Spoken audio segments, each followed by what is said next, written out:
Okay, go. All right, how's it going? This is my Taro cell. It's a 11-plate Taro. They call it double Taro. It produces 6 liters per minute of hydrogen. I installed it right here behind my grill.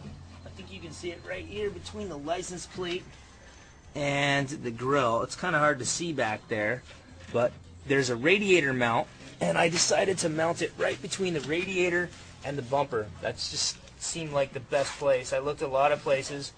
It seemed to be the right place. You can get a better view of right here how I hooked it up. I hooked it up and just bolted it in and strapped it down right here on the lower mount. There's plenty of room in here. Could probably put 2 or 3 on this little car, no problem. I modified the hose, and instead of running a return line and an exit line, I actually just hooked them both up. I don't know if the camera can catch this, but I hooked up the in and the out to a T.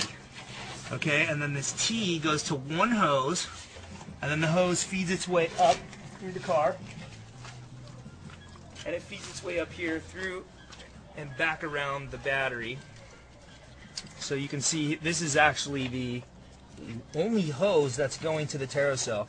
So this one hose is feeding its way along the side of the fender here all the way down, and then it finds its way right here into the reservoir, also the bubbler. So it's doing 2 things at once. This is just a water filter. It's a clear water filter. I decided to modify it because I just like the size of the container, and as you can see, this car has a big space here, which most cars don't have, but I'm lucky I had this space, and I used zip ties and went through the firewall and zip tied it up.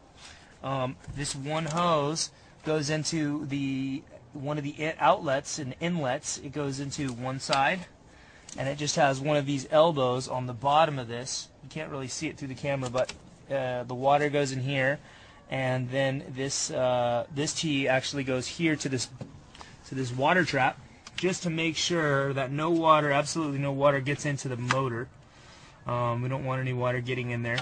So this goes into here, and then this simply goes right into the air intake. We modified the intake on the car, and it's just epoxied right into this ABS plastic, and it gets injected right into the motor. So I'll turn the key on. Oh, let's talk about the wiring real quick. The wiring, your basic relay. This relay right here has the wires that come in the kit. There's a 30 amp fuse in line. You can take the fuse in and out of here. It's pretty good. It's pretty in there. But you can put this 30 amp fuse in and out. You can take it in and out, and it goes right here to the positive side of the battery. So the positive goes on here, and then the relay is hooked up from one negative side to the negative side of the battery, and then this white line right here is coming to another positive side of the relay, and it's coming all the way over here into my windshield wiper motor. So I figured out my windshield wiper motor. I just teed it into the windshield wiper motor to this blue wire. On mine it's blue, and I found out when I turned the key on that it was hot, and when I turned the key off it was cold, so I knew that that was my ignition line. So once again, that's the windshield wiper motor, and pretty easy, simple install. It took me a couple hours my first time. I kind of just took my time on it. Let's see how much hydrogen this thing's producing.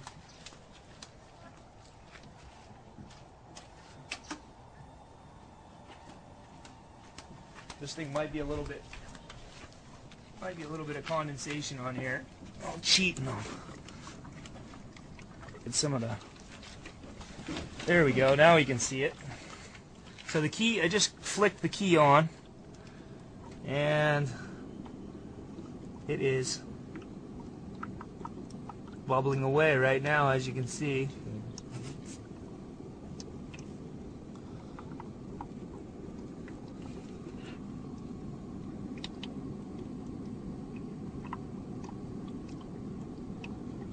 there's KOH in there, in the reservoir. This one took over a gallon of water.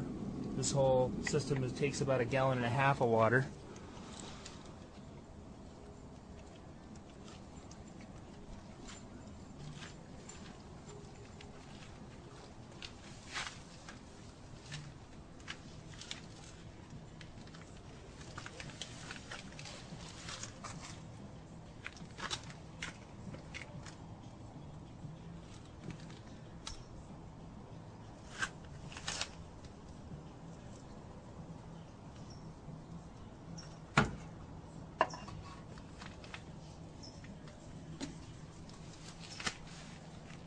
Alright, and that is the HHO cell installed. Very good. This is yet another successful installation of the HHO 2.0 on an Isuzu diesel iMark. I'm Destino Doss, and this has been Josiah Marquez. Thanks very much for watching.